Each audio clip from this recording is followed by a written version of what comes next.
ꯍꯥꯏꯅꯤꯡꯉꯤꯗꯤ ꯂꯨꯁꯤꯄꯤꯌꯥꯅ ꯄꯥꯡꯉꯤꯁꯤ ꯑꯔꯥꯝꯕꯥꯏ ꯈꯛꯇ ꯅꯠꯇꯦ ꯑꯩꯈꯣꯏ ꯃꯅꯤꯄꯨꯔꯁꯤ ꯂꯩꯔꯤꯕ ꯍꯤꯔꯝ ꯈꯨꯗꯤꯡꯃꯛꯇ ꯑꯅꯥ ꯑꯌꯦꯛꯀꯤ ꯑꯣꯏꯔꯣ ꯑꯗꯒꯤ ꯑꯩꯈꯣꯏ ꯑꯦꯇꯤꯒꯤ ꯑꯣꯏꯔꯣ ꯃꯥ ꯄꯥꯡꯉꯤ ꯑꯗꯣ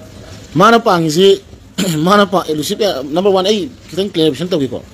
ꯂꯨꯁꯤꯄꯤꯌꯥꯅ ꯑꯦꯇꯤꯗ ꯄꯥꯡꯉꯤ ꯍꯥꯏꯁꯤ ꯑꯦꯇꯤꯒꯤ ꯄꯥꯔꯁꯣꯅꯦꯜꯗ ꯄꯥꯡꯉꯤꯔ ꯁꯤꯅꯤ ꯅꯝꯕꯔ 1 ꯀꯣ ꯑꯗꯨꯁꯨ ꯈꯪꯃꯤꯟꯅꯁꯦꯕ ꯂꯨꯁꯤꯄꯤꯌꯥꯅ ꯑꯦꯇꯤꯗ ꯄꯥꯡꯉꯤ ꯍꯥꯏꯁꯦ ꯑꯦꯇꯤꯅ ꯂꯩꯕꯥꯛꯀꯤ ꯇꯧꯖꯔꯤꯕꯗꯨꯗ ꯃꯤꯌꯥꯝꯅ ꯄꯥꯡꯕꯤꯔꯛꯄꯗꯨꯒꯤ ꯃꯇꯨꯡ ꯏꯟꯅ ꯃꯥꯅꯁꯨ ꯑꯩꯈꯣꯏ ꯑꯦꯇꯤꯗ ꯑꯩꯈꯣꯏ ꯑꯦꯇꯤꯒꯤ ꯑꯋꯥꯠ ꯑꯄꯥ ꯑꯩꯈꯣꯏ ꯑꯦꯇꯤꯅ ꯂꯩꯕꯥꯛꯀꯤ ꯇꯧꯖꯕꯗꯅꯤꯀꯣ ꯑꯩꯈꯣꯏ ꯑꯦꯇꯤꯅ ꯂꯩꯕꯥꯛꯀꯤ ꯇꯧꯖꯔꯤꯕꯁꯤꯗ ꯑꯋꯥꯠ ꯑꯄꯥꯗꯣ ꯈꯔ ꯃꯦꯟꯈꯠꯄꯩ ꯋꯥꯅꯦꯕ ꯀꯣ ꯑꯗꯨꯅꯦ ꯍꯥꯏꯁꯤꯁꯦ ꯑꯩꯈꯣꯏ ꯑꯦꯇꯤꯅ ꯆꯥꯛ ꯆꯥꯅꯕꯩ ꯄꯥꯡꯕꯤ ꯅꯠꯇꯦꯗꯅꯀꯣ ꯑꯗꯨꯅ ꯀꯟꯁꯦꯞꯇꯨ ꯈꯤꯇꯪ ꯀ꯭ꯂꯤꯌꯥꯔ ꯑꯣꯏꯁꯦꯕ ꯑꯩꯈꯣꯏ ꯑꯦꯇꯤꯒꯤ ꯆꯥꯛ ꯆꯥꯅꯕꯒꯤ ꯑꯩꯈꯣꯏ ꯑꯦꯇꯤꯅ ꯀꯣꯏꯕꯒꯤ ꯑꯩꯈꯣꯏ ꯑꯦꯇꯤꯅ ꯂꯥꯡꯕꯒꯤ ꯃꯇꯦꯡ ꯄꯥꯡꯕ ꯅꯠꯇꯦꯕꯀꯣ ꯑꯩꯈꯣꯏ ꯑꯦꯇꯤꯅ ꯃꯤꯌꯥꯝꯒꯤ ꯇꯧꯔꯤꯗꯨꯗ ꯑꯋꯥꯠ ꯑꯄꯥ ꯂꯩꯕꯗꯨꯗ ꯃꯦꯟꯈꯠꯂꯛꯄꯩ ꯋꯥꯅꯤ ꯑꯗꯨꯅ ꯁꯤꯃ ꯂꯩꯔꯦ ꯑꯗ ꯂꯨꯁꯤꯄꯤꯌꯥꯅ ꯂꯨꯁꯤꯄꯤꯌꯥꯅ ꯑꯦꯇꯤꯗ ꯂꯥꯟ ꯃꯇꯝꯗ ꯑꯦꯇꯤꯗ ꯃꯇꯦꯡ ꯄꯥꯡꯉꯤ ꯍꯥꯏꯗꯅ ꯑꯩꯈꯣꯏ ꯑꯦꯇꯤꯅ ꯂꯨꯁꯤꯄꯤꯌꯥꯒꯤ ꯃꯤꯆꯪ ꯆꯪꯒꯗꯕꯁꯨ ꯂꯩꯇꯦ ꯅꯠꯇ꯭ꯔꯒ ꯀꯅꯥꯒꯨꯝꯕ ꯑꯃꯒꯤ ꯃꯤꯆꯪ ꯆꯪꯒꯗꯕꯁꯨ ꯂꯩꯇꯦ ꯑꯩꯈꯣꯏꯗꯤ ꯌꯥꯝ ꯕꯥꯁ ꯑꯣꯏꯅ ꯌꯦꯡꯉꯛꯀꯅꯦꯕꯀꯣ ꯑꯗꯨꯒ ꯂꯨꯏꯁꯦ ꯖꯣꯗ ꯑꯩ ꯃꯁꯛ ꯃꯨꯟꯅ ꯈꯪꯕ ꯃꯤꯅꯤ ꯑꯩꯈꯣꯏ ꯑꯩꯅꯕꯨꯗꯤ ꯏꯅꯥꯎ ꯀꯧꯔꯦ ꯑꯗꯣ ꯃꯥꯅꯁꯨ ꯑꯩꯉꯣꯟꯗ ꯏꯌꯥꯝꯕ ꯀꯧꯔꯦ ꯑꯗꯣ ꯖꯣꯗꯁꯨ ꯑꯩꯒ ꯑꯗꯨꯝ ꯄꯨꯜꯂꯤ ꯃꯥꯁꯨ ꯑꯗꯨꯝ ꯑꯩꯒꯤꯗ ꯂꯥꯛꯏ ꯖꯣꯗꯁꯨ ꯑꯩꯒꯤꯗ ꯑꯗꯨꯝ ꯂꯥꯛꯏ ꯑꯩꯒ ꯑꯗꯨꯝ ꯄꯨꯜꯂꯤ ꯑꯩꯒ ꯑꯗꯨꯝ ꯋꯥꯔꯤ ꯁꯥꯟꯅꯩ ꯑꯗꯒꯤ ꯂꯨꯁꯤꯄꯤꯌꯥꯁꯨ ꯑꯗꯨꯝ ꯋꯥꯔꯤ ꯁꯥꯟꯅꯩ RK ꯄ꯭ꯔꯗꯛꯁꯟꯁꯨ ꯑꯗꯨꯝ ꯐꯣꯟꯗ ꯋꯥꯔꯤ ꯁꯥꯟꯅꯈ꯭ꯔꯦ ꯃꯃꯥꯡꯗꯀꯣ ꯑꯅꯤꯔꯛꯀꯨꯝꯕ ꯁꯥꯟꯅꯈ꯭ꯔꯦ ꯀꯣ ꯑꯗꯨꯒ ꯖꯣꯗꯁꯨ ꯃꯥꯅ ꯃꯃꯥꯡꯗ UNꯗ ꯑꯩ ꯁꯤ ꯉꯥꯡꯉꯨꯅꯤ ꯑꯩ ꯁꯤ ꯇꯧꯔꯨꯅꯤ ꯑꯗꯒꯤ ꯑꯩꯈꯣꯏꯒꯤ ꯔꯤꯂꯤꯐ ꯀꯦꯝꯒꯤ ꯂꯩꯔꯤꯕꯁꯤꯡꯒꯤ ꯂꯤꯁ ꯑꯝꯇ ꯄꯤꯕꯤꯌꯨ ꯌꯥꯝ ꯃꯥꯟꯅꯗ ꯄꯥꯊꯣꯛ ꯂꯤꯁ ꯑꯝꯇ ꯄꯤꯕꯤꯌꯨ ꯀꯥꯏꯅ ꯑꯩꯉꯣꯟꯗ ꯌꯥꯝ ꯇꯧꯗꯅ ꯃꯥꯁꯨ ꯇꯧꯋꯦ ꯃꯥꯁꯨ ꯂꯩꯕꯥꯛꯀꯤ ꯍꯣꯠꯅꯖꯕ ꯃꯤꯅꯤ ꯑꯗꯒꯤ ꯂꯨꯁꯤꯄꯤꯌꯥꯁꯨ ꯂꯩꯕꯥꯛꯀꯤ ꯑꯗꯨꯝ ꯉꯥꯡꯉꯤ ꯑꯩꯅ ꯁꯤ ꯃꯇꯥꯡꯗ ꯑꯩꯅ ꯍꯥꯏꯖꯅꯤꯡꯉꯤꯁꯦ ꯀꯩꯅꯣ ꯍꯥꯏꯀꯥꯟꯗ ꯍꯣꯏ ꯑꯅꯤꯃꯛꯅꯕꯨꯗꯤ ꯑꯩꯉꯣꯟꯗ ꯁꯥꯎꯕ ꯌꯥꯏ RK ꯄ꯭ꯔꯗꯛꯁꯟꯁꯨ ꯑꯩꯉꯣꯟꯗ ꯈꯤꯇꯪ ꯋꯥꯔꯧꯕ ꯌꯥꯏ ꯑꯩꯅ ꯍꯧꯖꯤꯛ ꯍꯥꯏꯔꯛꯀꯗꯣꯏꯁꯤꯗꯀꯣ RK ꯄ꯭ꯔꯗꯛꯁꯟꯒꯤ ꯍꯥꯟꯅ ꯍꯥꯏꯖꯔꯛꯑꯒꯦ RK ꯄ꯭ꯔꯗꯛꯁꯟ ꯍꯧꯖꯤꯛ ꯌꯥꯝꯅ ꯁꯣꯁꯤꯌꯦꯜ ꯃꯦꯗꯤꯌꯥ ꯏꯟꯐ꯭ꯂꯨꯌꯦꯟꯁꯔ ꯑꯣꯏꯔꯁꯨ ꯃꯤꯌꯥꯝꯅ ꯃꯥꯁꯤ ꯃꯤꯌꯥꯝꯒꯤ ꯑꯃꯣꯠꯄ ꯑꯗꯩ ꯁꯣꯁꯥꯏꯇꯤꯁꯤꯒꯤ ꯑꯃꯣꯠꯄ ꯂꯩꯕꯥꯛꯁꯤꯒꯤ ꯑꯃꯣꯠꯄ ꯀꯌꯥ ꯑꯃ ꯃꯥꯅ ꯐꯣꯡꯗꯣꯛꯏ ꯃꯤꯌꯥꯝꯗ ꯃꯥꯅ ꯀꯩꯅꯣ ꯇꯧꯏ ꯈꯪꯍꯜꯂꯤ ꯈꯣꯠꯍꯜꯂꯤ ꯌꯥꯝꯅ ꯀꯤꯗꯕ ꯍꯥꯏꯇꯥꯔꯦꯅꯦ ꯌꯥꯝ ꯏꯟꯗꯤꯄꯦꯟꯗꯦꯟ ꯑꯣꯏꯕ ꯁꯣꯁꯤꯌꯦꯜ ꯃꯦꯗꯤꯌꯥ ꯄ꯭ꯂꯦꯠꯐꯣꯝ ꯑꯃꯅꯤ ꯍꯥꯏꯅ ꯃꯤꯌꯥꯝꯅꯁꯨ ꯍꯥꯏꯅꯩ ꯑꯩꯈꯣꯏꯅꯁꯨ ꯈꯜꯂꯦ ꯑꯩꯈꯣꯏꯅꯁꯨ RK ꯄ꯭ꯔꯗꯛꯁꯟꯅ ꯄꯣꯠ ꯑꯃ ꯄꯨꯊꯣꯔꯛꯑꯒꯗꯤ ꯃꯗꯨ ꯃꯅꯨꯡꯗ ꯀꯣꯟꯇ꯭ꯔꯣꯚꯔꯁꯤ ꯑꯃꯗꯤ ꯁꯣꯏ ꯂꯩꯔꯝꯃꯅꯤ ꯀꯥꯏꯁꯦ ꯑꯩꯈꯣꯏ ꯑꯗꯨꯝ ꯈꯜꯂꯦ ꯑꯩꯈꯣꯏꯁꯨ ꯑꯗꯨꯝ ꯈꯟꯖꯩꯌꯦꯕꯀோ ꯑꯗ ꯑꯩꯅ RK ꯄ꯭ꯔꯗꯛꯁꯟꯒꯤ ꯏꯆꯤꯜ ꯏꯅꯥꯎꯁꯤꯡꯗ ꯑꯩꯅ ꯍꯥꯏꯖꯅꯤꯡꯕꯁꯦ ꯀꯩꯅꯣ ꯍꯥꯏꯀꯥꯟꯗ ꯄ꯭ꯔꯨꯞ ꯑꯦꯟ ꯏꯕꯤꯗꯦꯟꯁꯁꯦ ꯐꯖꯅ ꯂꯩꯔꯕ ꯄ꯭ꯔꯨꯞ ꯑꯦꯟ ꯏꯕꯤꯗꯦꯟꯁꯁꯦ ꯃꯤ ꯑꯃꯒꯤ ꯑꯒꯦꯟꯁꯇ ꯄ꯭ꯔꯨꯞ ꯑꯦꯟ ꯏꯕꯤꯗꯦꯟꯁꯁꯦ ꯐꯖꯅ ꯂꯩꯕ ꯇꯥꯔꯒꯗꯤ ꯃꯗꯨꯒꯤ ꯄ꯭ꯔꯨꯞ ꯑꯦꯟ ꯏꯕꯤꯗꯦꯟꯁꯇꯨ ꯃꯤꯌꯥꯝ ꯍꯣꯏ ꯑꯩꯅ ꯍꯥꯏꯁꯦ ꯇꯧꯋꯦ ꯍꯥꯏꯖꯕ ꯅꯠꯇꯦꯀꯣ ꯃꯤꯌꯥꯝꯗ ꯗꯣꯛꯂꯥꯎꯅ ꯄꯨꯊꯣꯛꯇ꯭ꯔꯤꯀꯥꯟꯗ ꯂꯩꯔꯤꯕ ꯃꯤꯗꯨꯒꯤꯁꯨ ꯁꯥꯏꯠꯇꯨꯒꯤ ꯑꯩꯈꯣꯏꯅ ꯉꯥꯡꯗꯣꯔꯤꯕ ꯃꯤꯗꯨꯒꯤ ꯅꯠꯇ꯭ꯔꯒ ꯉꯥꯡꯗꯣꯔꯤꯕ ꯑꯣꯔꯒꯅꯥꯏꯖꯦꯁꯟꯗꯨꯒꯤ ꯆꯩꯗꯣꯔꯤꯕ ꯃꯤꯌꯥꯝꯗꯨꯒꯤ ꯁꯥꯏꯠꯇꯨꯗꯒꯤꯁꯨ ꯍꯥꯟꯅ ꯄꯥꯎ ꯑꯝꯇ ꯂꯧꯅꯕꯤꯔꯒ ꯅꯪꯒꯤ ꯃꯊꯛꯇ ꯑꯩꯈꯣꯏ ꯁꯤ ꯏꯕꯤꯗꯦꯟꯁ ꯂꯩ ꯁꯤ ꯂꯩ ꯈꯣꯠꯂꯦꯅ ꯕꯣꯠ ꯁꯥꯏꯠꯇꯣ ꯍꯥꯟꯅ ꯋꯥꯔꯤ ꯁꯥꯕꯤꯔꯒꯗꯤ ꯍꯦꯟꯅ ꯐꯒꯗ꯭ꯔꯥ ꯑꯩꯒꯤ ꯁꯖꯦꯁꯟꯅꯤꯀꯣ ꯃꯁꯤꯗ ꯑꯩꯈꯣꯏ ꯂꯧꯕꯤꯗꯕꯗꯨꯅ ꯑꯗꯣꯝꯒꯤ ꯑꯣꯏꯔꯦ ꯑꯩꯈꯣꯏꯅ ꯄꯥꯝꯖꯔꯤꯗꯤ ꯁꯝꯅ ꯍꯥꯏꯔꯕꯗ ꯑꯩꯈꯣꯏ ꯃꯩꯇꯩ ꯃꯆꯥ ꯃꯁꯦꯟ ꯉꯥꯛꯇꯅꯤꯅ ꯉꯁꯥꯏꯒꯤ ꯍꯥꯏꯔꯤꯕꯗꯣ ꯅꯪꯒꯤ ꯁꯤ ꯂꯩ ꯍꯥꯏꯁꯦ ꯆꯨꯝꯕ꯭ꯔꯥ ꯍꯥꯏꯁꯦ ꯄ꯭ꯂꯦꯠꯐꯣꯝꯗꯣ ꯑꯅꯤꯃꯛꯇꯣ ꯀꯧꯕꯤꯔꯒ ꯍꯥꯏꯇꯥꯔꯦ ꯊꯕꯛ ꯑꯃ ꯇꯧꯗ꯭ꯔꯤꯀꯥꯟꯗ ꯑꯩꯈꯣꯏꯗ ꯁꯨꯃꯥꯏꯅ ꯁꯤ ꯑꯃ ꯂꯩꯔꯦ ꯑꯩꯈꯣꯏꯗ ꯁꯨꯃꯥꯏꯅ ꯁꯤ ꯑꯃ ꯂꯩꯔꯦ ꯑꯗꯨꯅ ꯑꯣꯖꯥꯁꯨ ꯂꯥꯛꯄꯤꯔꯣ ꯏꯆꯤꯟ ꯏꯅꯥꯎꯁꯨ ꯂꯥꯛꯄꯤꯔꯣ ꯁꯣꯝꯁꯨ ꯂꯥꯛꯄꯤꯔꯣ ꯑꯗꯨꯒ ꯑꯩꯈꯣꯏ ꯄꯨꯟꯅ ꯑꯝꯇꯪ ꯐꯝꯃꯤꯟꯅꯔꯒ ꯁꯤꯁꯦ ꯑꯝꯇꯪ ꯃꯤꯌꯥꯝꯗ ꯈꯪꯍꯟꯗꯕ ꯌꯥꯗꯦ ꯃꯤꯌꯥꯝ ꯇꯥꯅꯕ ꯑꯅꯤꯃꯛ ꯌꯥꯎꯕꯤꯒꯗꯕꯅꯤ ꯑꯗ ꯀꯩꯒꯨꯝꯕ ꯁꯤꯐꯧ ꯃꯅꯨꯡꯗ ꯌꯥꯎꯗ꯭ꯔꯒꯗꯤ ꯑꯩ ꯁꯤ ꯐꯣꯡꯗꯣꯔꯛꯑꯅꯤ ꯁꯤꯒꯤ ꯃꯅꯨꯡꯗ ꯁꯤ ꯇꯧꯗ꯭ꯔꯒꯗꯤ ꯑꯩ ꯁꯤ ꯇꯧꯔꯛꯑꯅꯤ ꯀꯥꯏꯅ ꯍꯥꯏꯍꯟꯅꯤꯡꯕ ꯍꯥꯏꯇꯥꯔꯦꯅꯦ ꯆꯥꯟꯁ ꯑꯃ ꯍꯥꯏꯇꯥꯔꯦ ꯑꯝꯇ ꯉꯥꯏꯈꯣ ꯖꯤꯞꯇꯣ ꯑꯝꯇ ꯉꯥꯏꯈꯣ ꯑꯗꯨꯒꯤꯗꯣ ꯍꯥꯏꯍꯟꯖꯅꯤꯡꯕ ꯍꯥꯏꯇꯥꯔꯦ ꯆꯝꯅꯗ RK ꯄ꯭ꯔꯗꯛꯁꯟꯅ ꯑꯦꯅꯤ ꯑꯣꯔꯒꯅꯥꯏꯖꯦꯁꯟ ꯑꯃꯒꯤ ꯑꯦꯅꯤ ꯏꯟꯗꯤꯕꯤꯖꯨꯋꯦꯜ ꯑꯃꯒꯤ ꯃꯉꯣꯟꯗ ꯄ꯭ꯔꯨꯞ ꯑꯦꯟ ꯏꯕꯤꯗꯦꯟꯁ ꯃꯥꯅ ꯃꯤꯌꯥꯝꯗ ꯃꯥꯅ ꯄ꯭ꯔꯨꯞ ꯑꯦꯟ ꯏꯕꯤꯗꯦꯟꯁ ꯃꯤꯌꯥꯝꯗ ꯎꯠꯅꯤꯡ ꯇꯥꯔꯒꯁꯨ ꯉꯥꯏꯍꯥꯛꯇꯪ ꯁꯨꯃꯥꯏꯅ ꯑꯣꯖꯥꯒ ꯑꯩꯈꯣꯏ ꯁꯨꯃꯥꯏꯅ ꯎꯅꯅꯤꯡꯉꯤ ꯑꯩꯈꯣꯏ ꯏꯟꯇꯔꯚꯤꯌꯨ ꯑꯃ ꯁꯤ ꯂꯩ ꯅꯠꯇ꯭ꯔꯒ ꯑꯩꯈꯣই ꯁꯤ ꯂꯩ ꯁꯤ ꯌꯥꯎꯒꯗꯕꯅꯤ ꯄꯨꯟꯅ ꯍꯥꯏꯅ ꯅꯥꯀꯟ ꯑꯅꯤꯃꯛ ꯍꯥꯏꯇꯥꯔꯦ ꯅꯥꯀꯟ ꯑꯅꯤꯃꯛꯇꯨ ꯇꯧꯔꯒꯗꯤ ꯍꯦꯟꯅ ꯐꯖꯒꯗ꯭ꯔꯥ ꯈꯟꯕ ꯅꯠꯇꯕꯤꯗ ꯅꯥꯀꯟ ꯑꯃꯒꯤ ꯍꯥꯟꯅ ꯊꯥꯒꯠꯂꯅꯤ ꯑꯗꯨꯒꯤ ꯔꯤꯄ꯭ꯂꯥꯏ ꯄꯤꯔꯛꯑꯣ ꯍꯥꯏꯔꯅꯤ ꯅꯥꯀꯟ ꯑꯃꯒꯤ ꯑꯃꯨꯛ ꯉꯥꯏꯔꯅꯤ ꯅꯥꯀꯟ ꯑꯃꯒꯤ ꯍꯥꯟꯅ ꯚꯤꯗꯤꯑꯣ ꯊꯥꯒꯠꯂꯅꯤ ꯑꯗꯨꯒ ꯅꯥꯀꯟ ꯑꯃꯒꯤ ꯑꯃꯨꯛ ꯔꯤꯄ꯭ꯂꯥꯏ ꯄꯤꯕꯤꯌꯨ ꯍꯥꯏꯔꯅꯤ ꯑꯗꯨꯗꯤ ꯃꯤꯅ ꯀꯩꯗꯧꯔꯦ ꯃꯤꯑꯣꯏꯕꯁꯤ ꯍꯥꯟꯅ ꯉꯥꯡꯕ ꯍꯥꯟꯅ ꯇꯥꯕꯗꯨꯅ ꯈꯤꯇꯪꯗ ꯑꯣꯏꯔꯁꯨ ꯐꯦꯚꯔ ꯂꯩꯅꯩ ꯍꯥꯏꯅ ꯃꯤꯑꯣꯏꯕꯒꯤ ꯈꯔ ꯑꯃ ꯍ꯭ꯌꯨꯃꯦꯟ ꯏꯟꯁꯇꯤꯡ ꯑꯃ ꯂꯩꯌꯦꯕꯀꯣ ꯑꯗꯨꯒꯤ ꯄꯣꯠꯇꯨꯗ ꯆꯠꯈꯤꯕꯁꯨ ꯌꯥꯏ ꯑꯗꯨꯅ ꯑꯩ ꯋꯥꯈꯜꯗꯗꯤ ꯚꯤꯗꯤꯑꯣ ꯑꯃ ꯅꯥꯝꯃꯒꯤ ꯍꯥꯟꯅ ꯊꯥꯒꯠꯂ ꯃꯇꯨꯡꯗ ꯅꯥꯝ ꯑꯃꯨꯛ ꯀꯣꯟꯅ ꯔꯤꯄ꯭ꯂꯥꯏ ꯄꯤꯔꯛꯑꯣ ꯑꯗꯨ ꯇꯧꯔꯣ ꯍꯥꯏꯕꯒꯤ ꯃꯍꯨꯠꯇ ꯑꯅꯤꯃꯛꯇꯣ ꯍꯥꯟꯅ ꯅꯣꯏꯒꯤ ꯁꯤꯒꯤ ꯑꯃ ꯂꯩ ꯅꯣꯏꯕꯥꯅꯤꯃꯛ ꯌꯥꯎꯒꯗꯕꯅꯤ ꯅꯠꯇ꯭ꯔꯗꯤ ꯃꯤꯌꯥꯝꯗ ꯅꯣꯏꯕꯥꯅꯤꯃꯛ ꯇꯧꯗ꯭ꯔꯒꯗꯤ tawdragadi akoi saina phongtorani nangi je miyam da saina phongtorani na koina mayam mangda nangi na sai saina haina ba chikaina nang chance ma pianing bai tai phare sini akoi gi ake production gi aina haijaning ko adasi ai je lalam ba sai chum ba sai ko aduma le ako UN United Nation akoina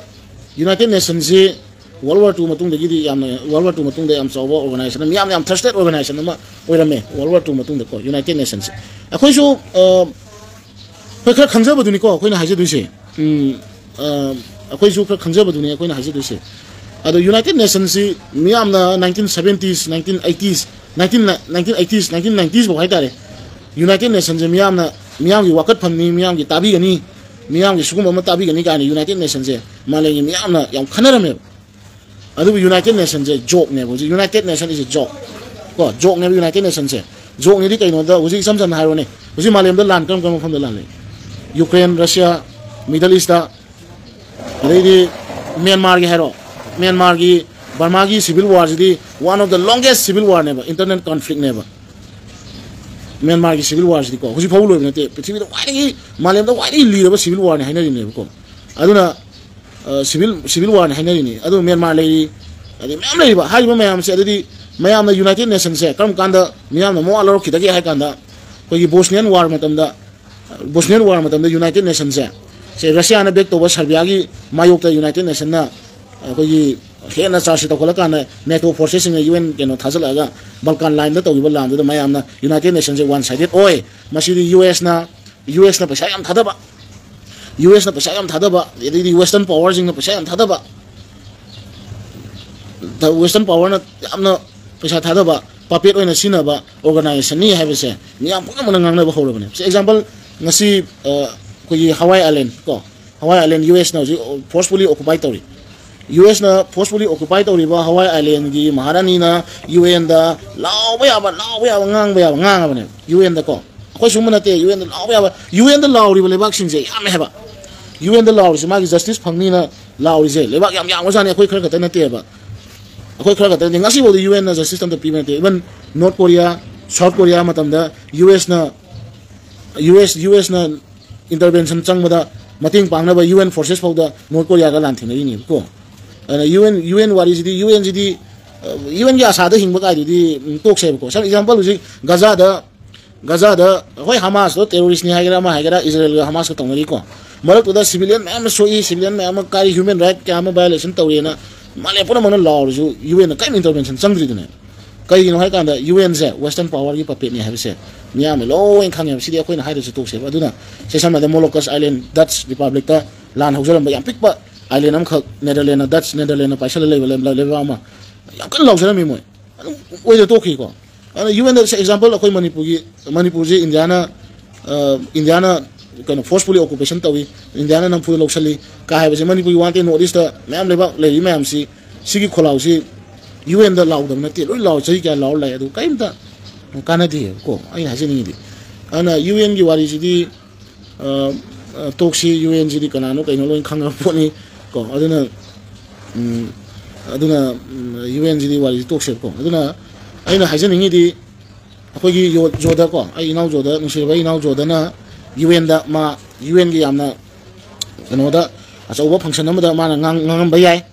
Rusipia ju UN gi aso da ngam ba yai na taga ngam da ba yai UN gi sam ba NGO amana sinmo pham da ngam ba yai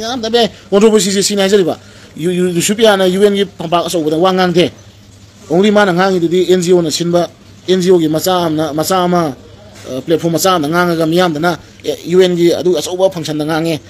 UN ga aso function da ngang ba sabani sine ma mayam na allegation to Rusipia da ai na haisen ngi di Rusipia na direct UN gi aso function da ngange bra jodana direct UN gi aso function da ngange bra ani du gi kana bodo time like heba UN da gi reply am to sula tri ko akoi na si hoi ani di kana ba like na direct ai kakti kakta charo malen gi miyam da akoi Manipur da suguma conflict am le ri suguma normal le ri ka na miyam malen gi miyam da khangan ba uhan ba tahan ba adu di yes madu UN gi aso ba no do oi ge bra natraga UN gi side ta NGO gi kano do oi ge bra international gi thakta Manipur da sugum ma tauri ka na ngang madu di yes madu madi akoi appreciate tau se ko akoi no su chala du ma haru ngam na ti aduga madu mangna UN gi direct direct UN gi da manung da ngang ge bra mapan da ngang ge bra NGO gi ngang ge bra that doesn't make any difference ko madu difference am ta lai na te madu na kaim kana na te ko ai hajen ni se ado jo da ju ma ju la me UN da shi ngang ni si tau do ni hai ai na ai nang gi no di thu de ko na te ado hai kaim kana ro da lan na se ground da ngam ni ground da ngam ni lan ngam bai si ko si Ukraine Russia ga do UN gi mata adu phana ngana ju dum Russia anum nai du ne won changjal invasion tau na ko aduna kaim kana roi lan na se ground da ngam ni akoi pangan kalan si akoi lingsen mana si akoi meitai gi tau da ba akoi manipur gi tau da ba thabak tu da focus tau si yang na ba da mai on san si kai ai dum han de dum hai la ba ne kasu aduna ai na hajen ni di ko aduna lan ho ko matam da lan thu ba lan yaw ru ba adai di leba ki dong tani kai na tau ru ba ai khoi adai di khunga ko jing sinau ma ji adai ta le ji di ka do wi noi thu ri noi na thu kai le ge kai na hai ba mi le ne ba ko noi na thu kai le ge noi na thu ri ti thok cha ga kai na khoi do wi no khalak pa matam du da som ha kam da na kina da na yum ne pan thong na ngam da matam du da na yum de thong na da matam du da khoi na leba ki dong tani kai thu ba khoi ba da hujik mi marak ta miya marak ta khai yaw ri khoi gi noi na thu le ta na ka do wi thu ri no kai hai ga lak pa ko hujik lu le kan da kan ma loi kan da hai ga lak pa aduna adu mo ma am nei ni aduna noi ju UN da noi wa ngang ri noi na thong le ta ka do ngang ri no ka hai ko ni sum le ni ko aduna koi na hajin ni di kana ba kai phang ge sin UN de kai phang ge sin jo da na ngang bu su kana ba phang ba adagi Lusipia na ngang bu su kana ba phang ba kari phang ge sin hoi malem gi miam da manipur gi da su ma conflict ama thoi hai ba gi thoi hai ba gi malem miam da khangan ba du bu di yes adum di ya UN de gi kari response la ge sin aduna la oi ko aduna ina hajen ni di sam East Timor pala kani kana go na East Timor do UN intervention to bu gi ning tam ba phangi bani ka na panjala kani East Timor ko mai ning tam phangi East Timor do leba ani na ibia wan ne matun Indonesia na unai re ne ka na East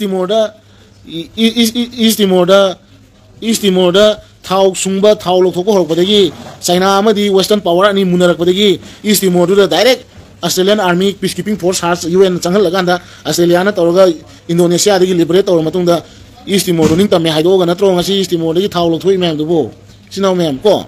aina hajen ni di Western gi interest laitaba Western power interest laitaba from the UN kedom sangoi ko UN aje moina sema organization amani direct intervention Western power na ta kai mo direct intervention ya da matam da UN dagi ming sa thina UN dagi ming sa thina leba adu ming sa thina khona bane aduna RK badak sanju ma saina haje badu RK badak sanju yamna miyam riga to ba miyam na nusiba social media platform amani aduna thaba ma to bada asoi ba adagi ka chitha ho ba na do ba si loina mi ho begi leina ba tane khoi bo dum loina khoi su loina soi ni ko soi da lai poti khoi ju mi na dung ngang ni chai ni ada aina haje ni di any mi me organization amagi na taga organization gi mi ma na taga kai gum amagi pora ma puthok ji kana nakal ani mak to hanam tang ani mak to yawi na ba haidar ani mak ki poto yaw na ba sinbiu na tana nakal amagi hana video thagal matung da nakal amagi mu ko na reply lak du madu yam phajati hoi hai bi ram gani hana interview tawji punna yawji nang gisum sum le ka hai ram gani ai di hai mo duga ai na hajani madi ekoi husi la loi banati kana gum na khoi su pura khoi ingga gre kana lai be ya sunati husi kai la ka do no kai to do no karamba mai wondo ola ka do no lai bak se karamba kano da la ka do no hai ba khoi suang khangdri e ba husi phawa samana sum suang khangdri ba karamba mai wondo la ka do no khoi lai bak se kai khangdri ba na akoi masen da hunari ba akoi masen da chainari ba mayam je sigi energy je yena bodo ina thada se akoi masen onjan naraga akoi masen da usina da akoi masen da karyam nabi ba mayam sigi energy je yena bodo thada se ko sino me yena bodo thada si aduna jo da su ai gi da dum pun ba ai jo wa sana bani kusipya jo dum sanai ake production jo amani nong ni dum sanai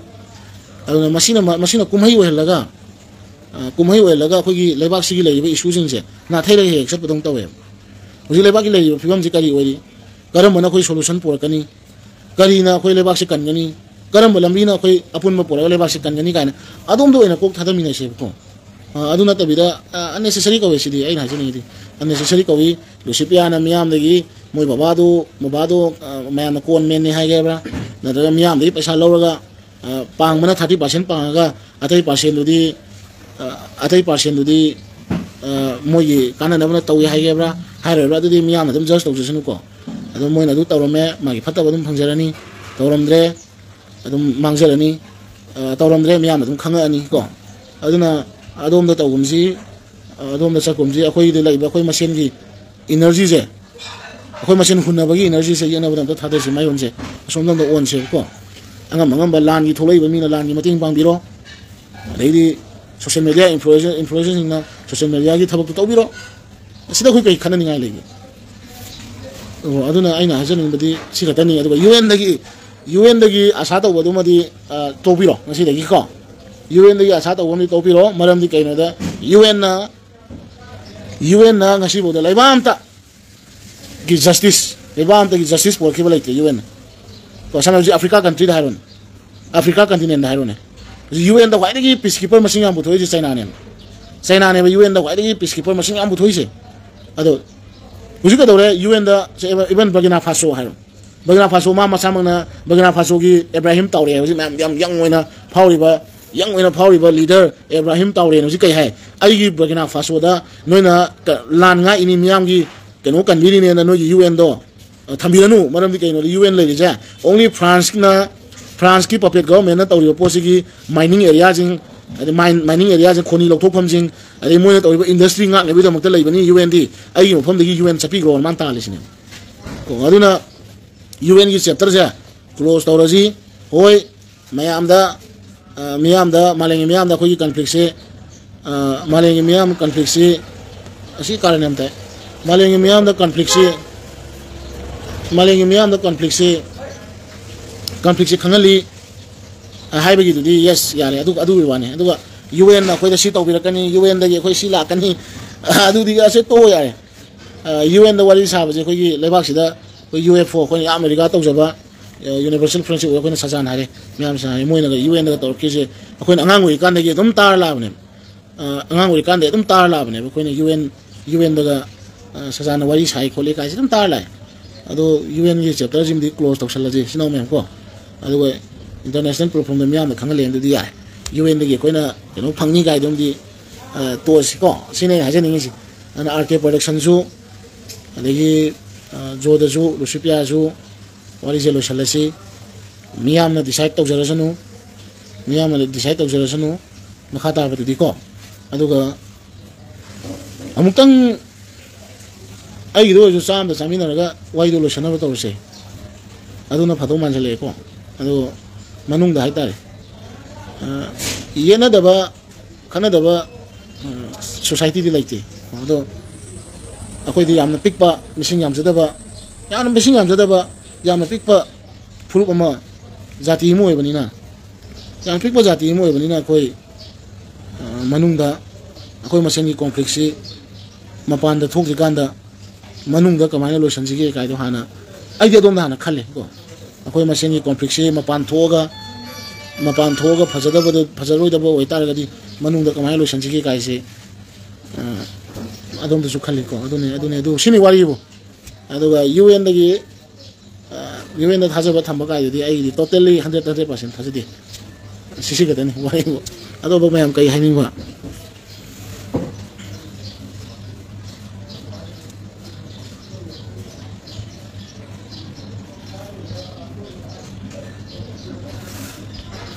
माने UN दुदी अदुने आइना साइजे दिंगिदो UN दुदी UN ngasi bodo karamba leiba amagi karamba tuhat piraba furup amagi justice por khagi sini question na number 1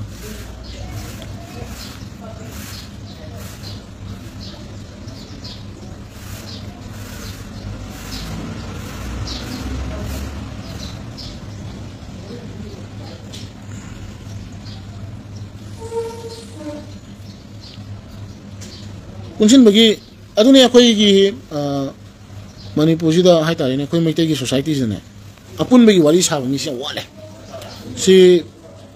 मैं वारो बिनो को अपुन बगी वाली साब मसे ए अखोई पुनद्रदि यारो अखोई तो अदु बदि नम हाइनाबा अदु अपुन बगी वाली साबा कमायना पुंजन गनी का हाइबगी kemana punjin gani kaina adum bagi pot tu di khar wale adum thabak to mi di wale ai gi sudum yang jan biro ko ai gi sukai de duga ai dia soy bele dei la le dum ha kani soy dum ha kani ai semtok sarke aduga ai gi video jida mu ai tawro ko de hoyen kangu na mate lok tho ko la na puthong na bam su mo honar kani am sangi na ja la biro da du wani